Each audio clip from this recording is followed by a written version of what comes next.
नमस्कार दोस्तों, car compares में आपका स्वागत है। मेरा नाम है विशाल और सबसे पहली बात दोस्तों, आपको नए साल की ढेर सारी शुभकामनाएं।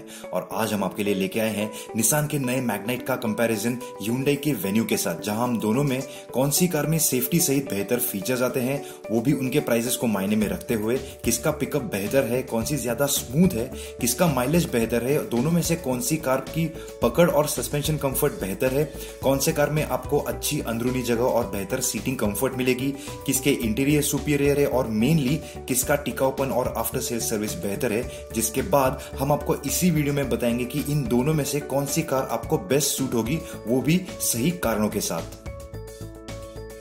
दोस्तों बात करते हैं दोनों की कीमत और उनके वेरिएंट्स में आने वाले फीचर्स की। निसान मैग्नाइट के बेस एक्सी मैनुअल वेरिएंट आपको सस्ती पड़ेगी लगभग 2 लाख रुपयों से on road Delhi Hyundai venue से। और तो और आपको वैसे फीचर्स भी मिलेंगे मैग्नाइट में, जैसे कि चारों दरवाजों के लिए power windows, rear defogger, rear washer wiper और एडजस्टेबल रियर हेडरेस्ट्स। लेकिन वेन्यू के ई मैनुअल वेरिएंट में आपको सेफ्टी के तौर पे आइसोफिक्स माउंट्स और फिर सेंट्रल लॉकिंग भी मिलेगा, लेकिन सिर्फ फ्रंट विंडोज के लिए पावर विंडोज। और जैसे ही आप मिड वेरिएंट्स की तरफ जाते हो, सबसे पहले तो आपको मैग्नाइट की XL टर्बो वेरिएंट सस्ती पड़ेगी लगभग 2 लाख रुपयों से ऑन रोड दिल्ली वेन्यू के S वेरिएंट से। और तो और आपको मैग्नाइट में ज्यादा फीचर्स भी मिलेंगे, जैसे कि automatic climate control, electrically folding mirrors, rear washer wiper इत्यादि। और वेन्यू में आपको एक extra 12 volt USB power outlet और रियर AC वेंट्स भी मिलेंगे। दोस्तों जब दोनों के टॉप एंड वेरिएंट्स को देखा जाए तो यहाँ आपको मैग्नाइट सस्ती पड़ेगी लगभग 3.5 लाख रुपयों से ऑन रोड दिल्ली। लेकिन आपको फीचर्स पे कॉम्प्रोमाइज करना पड़ेगा, क्योंकि वेन्यू में आपको ऐसे फीचर्स मिलेंगे जैसे कि electric sunroof, wireless mobile charger, mobile से आप AC को ऑन ऑफ भी कर सकते हो वेन्यू में, 16 इंच के alloy wheels, cornering lamps, 2 extra tweeters इत्यादि। आप अगर चाहे तो ये वीडियो पॉज करके भी आराम से ये फर्कों को बारीकी से देख सकते हो दोस्तों, हम दोनों के सेफ्टी और पिकअप और स्मूथनेस को कंपेयर करने से पहले। जब दोनों के सेफ्टी रेटिंग की बात आती है तो सबसे पहले तो वेन्यू को A NCAP में 4 स्टार का रेटिंग मिला है दोस्तों। और जब मैग्नाइट की सेफ्टी के बारे में बात की जाए तो उसके अभी तो ग्लोबल NCAP के रेटिंग्स नहीं आए हैं, लेकिन उसके जैसे ही एक समान टेस्टिंग स्टैंडर्ड में जिसका नाम है एशियन NCAP, उसमें मैग्नाइट को 4 स्टार का रेटिंग मिला है। जी हाँ दोस्तों, और ये एशियन NCAP ग्लोबल NCAP से इतना समान है कि दोनों में सामने के इंपैक्ट का टेस्ट करने के लिए स्पीड सेम रखा जाता है। चलिए अब इन दोनों के पिकअप और स्मूथनेस की तुलना करते हैं। दोस्तों जब दोनों के पिकअप और स्मूथनेस की बात आती है तो आपको मैग्नाइट और वेन्यू दोनों में एक टर्बोचार्ज्ड, एक नॉन टर्बोचार्ज्ड और सिर्फ वेन्यू में एक डीजल इंजन का ऑप्शन मिलेगा। जब दोनों के टर्बोचार्ज पेट्रोल इंजन की बात आती है तो वेन्यू में आपको 20 PS ज्यादा पावर मिलेगा, लेकिन मैग्नाइट का पावर आपको 1000 RPM पहले ही मिलना शुरू हो जाएगा। जब दोनों के टॉर्क की बात आती है तो आपको यहाँ भी वेन्यू में 15 Nm से यानी कि 15 Nm से ज्यादा टॉर्क मिलेगा और मैग्नाइट से बहुत पहले ही मिलना शुरू हो जाएगा। ये आपको सिटी के ट्रैफिक में बहुत काम आएगा दोस्तों, लेकिन मुद्दे की बात यह है इन सब चीजों की वजह से वेन्यू का पावर टू वेट और टॉर्क टू वेट रेशियो थोड़ा सा बेहतर है मैग्नाइट से। जब दोनों के नॉन टर्बो इंजन की बात आती है, यानी कि दोनों का कम उत्तेजित वाला इंजन, तो वेन्यू का पावर 9 PS से ज्यादा है, जल्दी भी आता है, टॉर्क भी ज्यादा है लगभग 20 Nm से। लेकिन जब दोनों के पावर टू वेट रेशियो की बात की जाए तो वो समान है, और टॉर्क टू वेट की बात करें तो वो थोड़ा सा बेहतर है मैग्नाइट से, जिससे अपनी रोजमर्रा की ड्राइविंग में उतना फर्क नहीं पड़ता दोस्तों। लेकिन कहानी यहां खत्म नहीं होती। वेन्यू में आपको एक डीजल इंजन का ऑप्शन भी मिलेगा, लेकिन वो मैग्नाइट के उतना ही पावर देता है, जिसकी वजह से मैग्नाइट का पावर टू वेट बेहतर है वेन्यू से। जी हां, लेकिन वेन्यू का अगर टॉर्क टू वेट रेशियो देखा जाए तो वो बेहतर है, क्योंकि भले ही मैग्नाइट का वजन कम होगा वेन्यू से लगभग 35 से 60 किलो तक, लेकिन सिर्फ पावर टू वेट या टॉर्क टू वेट रेशियो बेहतर होने के साथ साथ इंजन का बर्ताव भी तो जरूरी है दोस्तों। चलिए वो भी देख लेते हैं। जब इन दोनों के इंजन के बर्ताव की बात आती है तो सबसे पहले तो आपको फर्क कार शुरू करने के बाद तुरंत महसूस होगा। वेन्यू का 3 सिलेंडर पेट्रोल इंजन होने के बावजूद आपको कैबिन के अंदर बहुत ही कम वाइब्रेशंस महसूस होंगे। वेन्यू में स्टार्टर मारने के बाद आपको पेट्रोल और डीजल दोनों वेरिएंट्स में एकदम थोड़ा सा शेक महसूस होगा शुरुआत में, लेकिन जैसे ही आप कार चलाना शुरू करोगे तो आपको ये दोनों इंजन बहुत ही स्मूथ लगेंगे, और कार के अंदर भी आपको बिल्कुल आवाज सुनाई नहीं देगा जब आप हाईवे पे भी क्रूज कर रहे हो तभी भी। लेकिन जैसे ही आप पेट्रोल इंजन में 6000 RPM क्रॉस करते हो, आपको इंजन का आवाज कैबिन के अंदर सुनाई देगा, थोड़ा सा विंड, रोड और टायर का भी आवाज साथ साथ सुनाई देगा। जब वेन्यू के डीजल वेरिएंट की आवाज की बात आती है तो उसमें भी आपको कैबिन के अंदर इतना कम आवाज सुनाई देगा आपको कि आप डीजल कार चला रहे हो ये आपको लगेगा भी नहीं। हाँ, लेकिन आप जैसे ही 3000 आरपीएम के ऊपर जाते हो फिर थोड़ा सा आवाज आना शुरू हो जाता है। वेन्यू के मैनुअल वेरिएंट का क्लच बहुत ही लाइट और स्मूथ है और हम यहाँ दोनों पेट्रोल और डीजल इंजन के क्लच के बारे में बात कर रहे हैं दोस्तों। वेन्यू के डीजल इंजन की जब बात आती है तो वो आपको बेहद स्मूथ लगेगा, स्टार्टर मारने पे आपको उसका रिफाइनमेंट पता चल जाएगा। वही मैग्नाइट का इंजन जब आप शुरू करोगे तब आपको एक शेक महसूस होगा शुरुआत में, पेट्रोल इंजन होने के बावजूद। फिर इंजन में से थोड़े से वाइब्रेशंस आपको सीट पे, पेडल्स पे और ड्राइवर सीट पे भी महसूस होंगे और ये वाइब्रेशंस आपको गियर नॉब पे भी महसूस होंगे दोस्तों जब आप कार चलाना शुरू करोगे तब, क्योंकि मैग्नाइट का इंजन उतना रिफाइंड नहीं है जितना कि Hyundai या किया का 1 लीटर इंजन है। मैग्नाइट का आवाज जब सिटी में कम स्पीड में चला रहे हो तब उतना सुनाई नहीं देगा और जैसे ही आप थोड़ा सा रेव करोगे आपको मैग्नाइट का 3 सिलेंडर पेट्रोल इंजन का थोड़ा सा आवाज सुनाई देना शुरू हो जाएगा, लेकिन इतना भी नहीं कि वो आपको परेशान करे विंड, रोड और टायर नॉइस के समेत। और जैसे वेन्यू 6000 आरपीएम के बाद आवाज करती है वैसे मैग्नाइट में आपको 5000 आरपीएम के बाद ही सुनाई देने लगेगा। इसका ये मतलब होता है कि निसान ने जैसे मैग्नाइट की प्राइसिंग की है उसके हिसाब से उन्होंने मैग्नाइट का नॉइज इंसुलेशन बहुत ही बढ़िया किया है। जब दोनों के गियरबॉक्स की बात आती है तो मैग्नाइट का गियरबॉक्स आपको थोड़ा सा भारी लगेगा जिसकी वजह से आपको थोड़ी सी मेहनत करनी पड़ेगी, लेकिन मेहनत करने की बात यहाँ पे खत्म नहीं होती दोस्तों। मैग्नाइट जैसे छोटे से कार में भी आपको क्लच ऑपरेट करने में मेहनत लगेगी, जिसकी वजह से सीवीटी एक अच्छा ऑप्शन हो सकता है। लेकिन मैग्नाइट के ऑटोमेटिक वेरिएंट में स्पोर्ट्स मोड तो आता है लेकिन उसमें मैनुअल मोड या पेडल शिफ्टर्स नहीं दिए दोस्तों। जी हाँ, और यही स्पोर्ट्स मोड का इस्तेमाल करने के लिए आपको उसका बटन पहली बार में नहीं मिलेगा जो गियर नॉब के नीचे स्थित है, जल्द ही नहीं दिखता। पता नहीं निसान ने इसको एक अच्छी जगह क्यों नहीं दिया। वही दूसरी तरफ वेन्यू के पेट्रोल मैनुअल वेरिएंट का जब आप गियर शिफ्ट करोगे तब गियर शिफ्टर बराबर स्लॉट में जाके एंगेज होगा। अब गियर शिफ्टिंग के वक्त ये एक चीज सोचने की बिल्कुल जरूरत नहीं है, इतना कि सिटी में चलाने के लिए आपको बिल्कुल दिक्कत नहीं होगी। हालांकि उसका थ्रो थोड़ा सा लंबा लगेगा आपको, लेकिन वेन्यू के डीजल मैनुअल वेरिएंट का थ्रो लंबा नहीं है। हाँ, आपको उसका क्लच पेडल बहुत अंदर दबाना पड़ेगा, लेकिन लाइट होने की वजह से आपको दिक्कत नहीं होगी। और जब दोनों के ऑटोमेटिक गियरबॉक्स की बात आती है दोस्तों तो वेन्यू का डीसीटी बेहद स्मूथ और रिफाइंड है। आइडलिंग से निकलने के बाद ही आपको ये रिफाइनमेंट महसूस होगी। वेन्यू का डीसीटी भी आपको सिटी के ट्रैफिक में बहुत काम आएगा, ना ही सिर्फ उसके स्मूथनेस के लिए या वो बिना झटके दिए चलती है, लेकिन वो अपशिफ्ट बहुत जल्दी करती है और एक्सेलरेटर बहुत अच्छे से रिस्पॉन्ड भी करता है। लेकिन ये आपको वेन्यू के सिर्फ पेट्रोल वेरिएंट्स में मिलेगा, डीजल में आपको ऑटोमेटिक गियरबॉक्स नहीं मिलेगा दोस्तों। दूसरी तरफ मैग्नाइट में आपको एक सीवीटी मिलेगा जो बेहद स्मूथ है और जो आपको ट्रैफिक में बहुत काम आएगा, क्योंकि स्मूथनेस के सिवाय मैग्नाइट का सीवीटी एक्सेलरेटर को अच्छे से रिस्पॉन्ड भी करता है, यानी कि निसान ने उसका सेंसिटिविटी बहुत अच्छे से ट्यून किया है, जो एक सबसे महत्वपूर्ण बात है क्योंकि आप जैसे एक्सेलरेटर दोगे वैसे रिस्पॉन्ड करता है वो। और इसकी वजह से आप अगर ओवरटेक भी करना चाहो तो आराम से कर सकते हो, क्योंकि ये झटके देकर एक्सेलरेट नहीं होती लेकिन बिना झटके दिए, यानी कि लीनियर। जाहिर सी बात है कि इसमें आपको थोड़ा सा रबर बैंड इफेक्ट महसूस होगा, लेकिन वो कम महसूस होगा और वो भी हाईवे पे, सिटी में नहीं। यानी कि जब आप एक्सेलरेटर क्विक एक्सेलरेशन के लिए झट से दबाते हो तब। और इसकी वजह से ये सीवीटी हमेशा इंजन को पीक पे रखता है, जिसकी वजह से मैग्नाइट का माइलेज बेहतर हो गया है। चलिए वो भी देख लेते हैं।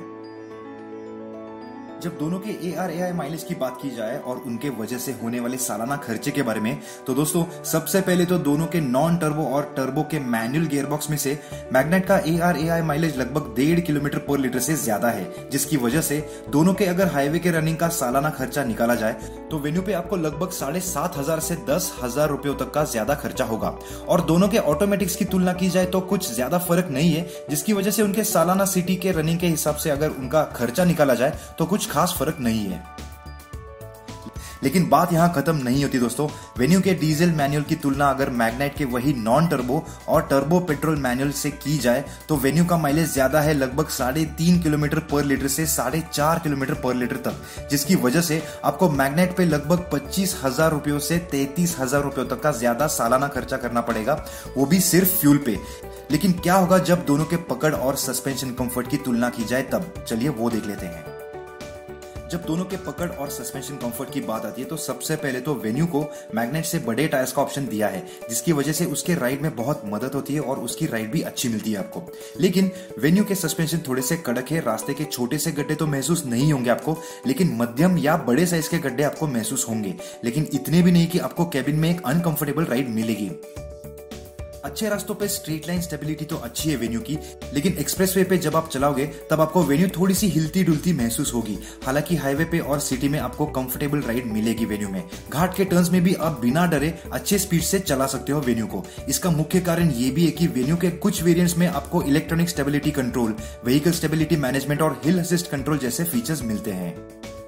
दोस्तों, जब मैग्नाइट के राइड की बात आती है तो कम स्पीड में आपको कार के अंदर झटके महसूस होंगे, और वो भी बड़े गड्ढों के नहीं लेकिन उससे छोटे भी, और इसीलिए सिटी में चलाने वालों को ये दुविधा बहुत परेशान कर सकती है। और तो और निसान उनके मैग्नाइट में 36 PSI का टायर प्रेशर रेकमेंड करती है, यानी कि सिफारिश करती है, जिसकी वजह से उन्होंने हाईवे के कंफर्ट को भी कॉम्प्रोमाइज किया है। मुसीबत की बात यह है कि टायर प्रेशर थोड़े से कम करने के बाद भी आपको मध्यम या बड़े साइज के गड्ढे महसूस होंगे, जो आपको तो पता ही होगा कि हमारे इंडियन रोड्स पे कितने हैं।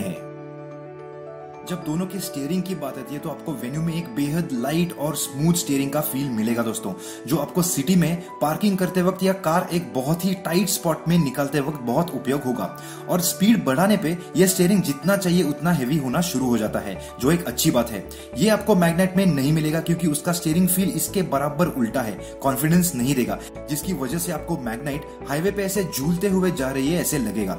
वेन्यू में जब आप स्लो स्पीड्स पे एक हल्का सा भी पैर रखोगे ब्रेक्स पे तब वो झट से रुक जाती है, जिसकी आपको आदत हो जाएगी। और हाई स्पीड्स पे जब आप हार्ड ब्रेकिंग करोगे वेन्यू में तब आपको कार एक अच्छा कंट्रोल देगी, लेकिन मैग्नाइट का जो आगे का हिस्सा है वो आपको अजीब तरीके का एक अनस्टेबल फीडबैक देगा। जब दोनों के बॉडी रोल की बात आती है तो जाहिर सी बात है वो थोड़ा सा है ही वेन्यू में, लेकिन वो कंट्रोल में है, लेकिन आपको मैग्नाइट में ज्यादा महसूस होगा। लेकिन दोस्तों, बात यहाँ खत्म नहीं होती क्योंकि दोनों की लंबाई, चौड़ाई और ऊंचाई में काफी फर्क है। चलिए देखते हैं कि इसकी वजह से इन दोनों में क्या फर्क पड़ता है। दोस्तों, जब दोनों के अंदरूनी जगह और कंफर्ट की बात आती है तो दोनों के लंबाई में ज्यादा फर्क नहीं है, लेकिन वेन्यू के अंदर जाते ही आपको काफी लेगरूम मिल जाएगी। वेन्यू ज्यादा चौड़ी होने की वजह से आपको अच्छी शोल्डर रूम और उसके साथ साथ वेन्यू की अच्छी हाइट होने की वजह से आपको अच्छी हेडरूम भी मिल जाएगी। लेकिन 6 फुट के लोगों के लिए जगह थोड़ी सी लिमिटेड लग सकती है, लेकिन इसका मतलब ये नहीं होता कि 6 फुट से कम ऊंचाई वाले लोगों को असुविधा होगी, क्योंकि वेन्यू के आगे के सीट्स कंफर्टेबल है, उनका थाई सपोर्ट भी अच्छा है बड़े साइज के ड्राइवर्स के लिए भी, और उनका कुशनिंग भी अच्छा है, और इन कारणों की वजह से ड्राइवर और को ड्राइवर को लॉन्ग ड्राइव पे कोई दुविधा नहीं होनी चाहिए। जब पीछे के सीट्स की बात आती है तो सबसे पहले तो आपको अंदर बाहर करने के लिए काफी सारी जगह दी गई है वेन्यू में, लेकिन अंदर जाने के बाद पीछे के सीट्स में सिर्फ 2 एडल्ट्स और एक बच्चे के लिए जगह है। जी हाँ, 3 एडल्ट्स के लिए वहां जगह नहीं है। आगे की सीट्स पूरी पीछे करने के बाद आपको पीछे लेग रूम लिमिटेड मिलेगा वेन्यू में, हालांकि आपको काफी सारी हेडरूम मिल जाएगी। दूसरी तरफ मैग्नाइट में आपको अच्छे खासे कंफर्टेबल सीट्स मिल जाएंगे, लेकिन अंदर बाहर आने जाने में आपको दरवाजे में स्थित स्पीकर्स हर बार लग सकते हैं आपके पैर को। लेकिन कम ऊंचाई वाले लोगों के लिए जगह है, यानी लेग रूम और हेडरूम दोनों। अब चलिए ये देखते हैं कि अंदर सीट्स पे बैठने के बाद हमें इंटीरियर्स कैसे लगे, स्पेशली जब Hyundai से तुलना कर रहे हो तब।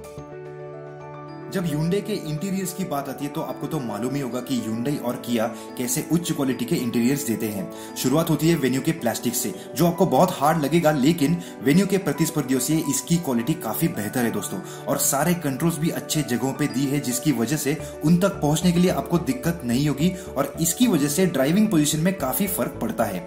सारे बटन्स की क्वालिटी, फिट और फिनिश भी संतोषजनक है। आपको पूरा केबिन काफी प्रैक्टिकल और यूजर फ्रेंडली लगेगा। Hyundai कई सारी जगह चीप प्लास्टिक देता है, लेकिन अच्छे से बिठाया हुआ, जो हम ज्यादा इस्तेमाल नहीं करते, जैसे कि इंस्ट्रूमेंट क्लस्टर पे दिया हुआ एक काउल। लेकिन ये कमियां Hyundai ने पूरी की है ऐसी जगहों पे जो आप रोज इस्तेमाल करते हो, जैसे कि उनका स्टीयरिंग व्हील, जिसपे आपके अंगूठे रखने के लिए परफेक्ट जगह दी है, और उसका थिकनेस भी अच्छा कंफर्टेबल ग्रिप देता है आपको। उस पे बटन्स भी अच्छे खासे बड़े हैं, जो ऑपरेट करने के लिए भी आपको रास्ते से नजर हटानी नहीं पड़ती। हालांकि उस पे बहुत बटन्स दिए ऐसे लगेगा आपको, लेकिन उसकी आदत होने तक। फिर स्टीयरिंग व्हील का आप सिर्फ हाइट एडजस्टमेंट कर सकते हो, लेकिन उसका रीच नहीं कर सकते। वैसे ही वेन्यू में आप सीट बेल्ट हाइट एडजस्टमेंट नहीं कर सकते। और जब मैग्नाइट के इंटीरियर्स की बात आती है तो आपको मैग्नाइट के इंटीरियर्स बहुत डल लगेंगे, आकर्षक नहीं दिखेंगे। जी हाँ, निसान ने जो उनके कॉन्सेप्ट वीडियो में मैग्नाइट को दिखाया था वो आपको नहीं दिखेगा। बहुत से आपको चीजें ऐसी दिखेंगी जो सीधे ड्राइवर से उठाई गई हैं। फिर डे नाइट मिरर भी दिया है निसान ने, लेकिन उसका प्लास्टिक अगर आप देखोगे तो वो बहुत चीप है, बहुत लो क्वालिटी का है, और तो और उसका साइज भी ठीक से नहीं दिया है निसान ने। इतना छोटा है कि उसमें दिखने वाले कांच को भी वो कवर नहीं करता, जिसकी वजह से ड्राइवर का रियर व्यू कॉम्प्रोमाइज हो जाता है। फिर जब टच स्क्रीन की बात आती है तो वो भी थोड़ा सा लैग होता है, उसके साथ साथ फोन भी कभी कभी डिस्कनेक्ट हो सकता है। फिर उसकी डिस्प्ले क्वालिटी भी ठीक ठाक है और वो एडाप्टिव नहीं है दोस्तों। हालांकि एडजस्टमेंट के लिए सेटिंग्स दी है, लेकिन वो क्वालिटी रात में और पुअर एक्सपीरियंस कराती है। और फिर निसान ने उनके फुल्ली डिजिटल इंस्ट्रूमेंट क्लस्टर में सब कुछ दिया है दोस्तों, जिसमें आप व्यूज भी स्विच कर सकते हो। लेकिन MID में आपको दरवाजों के सिवाय टेलगेट अगर खुला होगा तो वो भी दिखेगा, लेकिन बॉनेट अगर खुला रह गया हो तो वो नहीं दिखेगा आपको। फिर आपको बॉनेट खोलने के लिए निसान ने एक राउंड नॉब दिया है, जो पुराना तो है ही, लेकिन वो डैशबोर्ड के बहुत नीचे दिया है। फिर निसान ने जो 4 एयरक्राफ्ट स्टाइल मेन स्विचेस दी हैं, defogger, auto mode, air conditioner और फ्रेश एयर मोड के लिए, उनको बैकलाइट नहीं है, जिसका मतलब ये होता है कि रात में आपको थोड़ी सी कठिनाई हो सकती है, जब तक आपको आदत ना हो तब तक। फिर क्वालिटी कंट्रोल की खामियां आपको ऐसी जगह दिख जाएंगी जैसे कि गियर नॉब के इर्द गिर्द की जगहें थोड़े से अच्छे फिनिश हो सकते थे। फिर कैबिन लैंप इतना लूज था कि वो थोड़ा सा ऑपरेट करने के बाद बाहर आ गया। फिर कई जगह चीजें एक्सपोज्ड थी, जहां एक सिर्फ प्लास्टिक कैप अच्छे फिनिशिंग दे सकते थे। फिर leather boot pull push type door lock knob भी थोड़ा सा चीप लगा और बहुत पुराना भी। ग्लव बॉक्स के इर्द गिर्द की जगह उसमें से आवाज आना, उसकी शट लाइंस भी ठीक तरह से बंद नहीं की है। डोर लॉक, फिर AC वेंट के ऊपर का प्लास्टिक जॉब भी उतना खास नहीं है। फिर स्टीयरिंग एडजस्टमेंट की जब बात आती है तो सिर्फ टिल्ट एडजस्टमेंट दिया है। स्टीयरिंग व्हील के साइड में वाइपर और लाइट चालू बंद करने के लिए जो स्टॉक्स दिए हैं वो भी पुअर क्वालिटी का है। फिर बीच में ही डैशबोर्ड पे सेंटर फेसिया पे एक illuminated black engine start stop button दिया है। शुक्र है कि निसान ने ड्राइवर सीट एडजस्टमेंट तो दिया है, लेकिन सीट बेल्ट एडजस्टमेंट नहीं दिया है। फिर जब आप ड्राइवर सीट पे बैठोगे दोस्तों, तो आपको कार के क्लच के साइड में जो डेड पेडल रहता है वो भी बहुत आगे लगेगा आपको। और तो और मैनुअल वेरिएंट में आपको डेड पेडल भी नहीं मिलेगा, और ना ही आपको जगह मिलेगी कि आपके बाएं पैर को आराम से रखने के लिए, और वो भी लॉन्ग ड्राइव्स के लिए। जब दोनों के टिकाऊपन और आफ्टर सेल्स की बात आती है दोस्तों, तो आपको तो एक बात पता ही होगा, और वो है निसान की बहुत ही छोटे से डीलर नेटवर्क की और उसकी वजह से होने वाले उनके कस्टमर्स की दुख भरी आफ्टर सेल्स सर्विस की कहानी। दोस्तों 2019 की आर्थिक अनिश्चितता और उसकी वजह से बढ़ी हुई इंश्योरेंस कॉस्ट और उधारी की कमी की वजह से ऑटोमोबाइल की डिमांड बहुत ही कम हो गई थी, जिसकी वजह से मारुति सुजुकी और ह्यूंडई जैसे बड़े कंपनीज को भी अपने डीलरशिप्स कम करने पड़े थे। और जाहिर सी बात है ये कहानी निसान की भी थी, लेकिन इसकी वजह से निसान के कई डीलरशिप्स कम हो गए। हालांकि निसान ने पिछले ही महीने में यानी कि नवंबर 2020 में अनाउंस किया कि वो इंडिया में अपना presence Nissan next global strategy की मदद से बढ़ाने का प्लान बना रहा है। दूसरी ओर है ह्यूंडई, जिसकी आफ्टर सेल्स सर्विस सपोर्ट पूरे भारत में ऐसी फैली हुई है कि आपको सर्विस नेटवर्क की चिंता करने की जरूरत ही नहीं है, क्योंकि ह्यूंडई मारुति सुजुकी से आफ्टर सेल्स सर्विस में आगे है दोस्तों। और तो और टाटा भी मारुति से इस मामले में आगे था 2019 में। जी हाँ, यानी कि बिना कोई शक के आपको ह्यूंडई निसान से कई गुना बेहतर आफ्टर सेल्स सर्विस देगा। ऑन दैट नोट दोस्तों, ह्यूंडई और निसान आज खास कार कंपेयर्स के दर्शकों के लिए BS6 वेन्यू और BS6 मैग्नेट पे 61,000 और 54,000 रुपयों तक का डिस्काउंट दे रहा है। इसकी लिंक यहाँ आपके स्क्रीन पे आई बटन में और वीडियो के नीचे स्थित डिस्क्रिप्शन में दी हुई है। अगर आप BS6 वेन्यू या BS6 मैग्नेट खरीदना चाहते हो तो इस अवसर का जरूर लाभ उठाइए। दोस्तों अब बात करते हैं इस वीडियो के कंक्लूजन के बारे में, यानी कि वर्डिक्ट। और हर बार की तरह हम आपको बताएंगे कि इन दोनों में आपके लिए सिटी के लिए कौन सी सबसे ज्यादा सूट होगी, फिर हाईवे, और फिर दोनों सिटी और हाईवे के लिए। दोस्तों सबसे पहले तो जब सिटी की बात आती है तो आपको एक पेट्रोल ऑटोमेटिक सूट होगी, और यहाँ हम आपको वेन्यू सजेस्ट करेंगे। माना कि वो मैग्नेट से महंगी है, लेकिन आप पैसे बचाकर बहुत सी ऐसी महत्वपूर्ण चीजों पे कॉम्प्रोमाइज करोगे जो निसान को देने के लिए अभी तो टाइम है। और तो और आपको ना ही सिर्फ फीचर्स ज्यादा मिलेंगे वेन्यू में, लेकिन वेन्यू का पावर टू वेट रेशियो और टॉर्क टू वेट रेशियो दोनों बेहतर है। उसके साथ साथ ह्यूंडई की अच्छी खासी आफ्टर सेल्स सर्विस भी मिलेगी आपको। हालांकि अब दोनों का सेफ्टी रेटिंग तो समान है, लेकिन दोनों के सालाना खर्चा जैसे आपने देखा वेन्यू का ना के बराबर है। फिर वेन्यू की ड्राइवेबिलिटी भी बेहतर है मैग्नेट से, और वो भी सिटी और हाईवे दोनों पे। और ये सारी चीजें हाईवे पे भी लागू होती, इसलिए इन दोनों में वेन्यू आपको हाईवे पे अच्छा साथ देगी। फिर जब सिटी और हाईवे दोनों की बात आती है तो वहां भी आपको वेन्यू एक सेफ्टी का बोनस पॉइंट तो देती ही है, और तो और बेहतर ड्राइवेबिलिटी और बेहतर इंजन भी मिलता है आपको मैग्नेट का टर्बोचार्ज इंजन होने के बावजूद, और ज्यादा इफिशियंसी भी जैसे आपने देखा, जिसकी वजह से आप सिटी और हाईवे दोनों पे वेन्यू को आराम से इस्तेमाल कर सकते हो।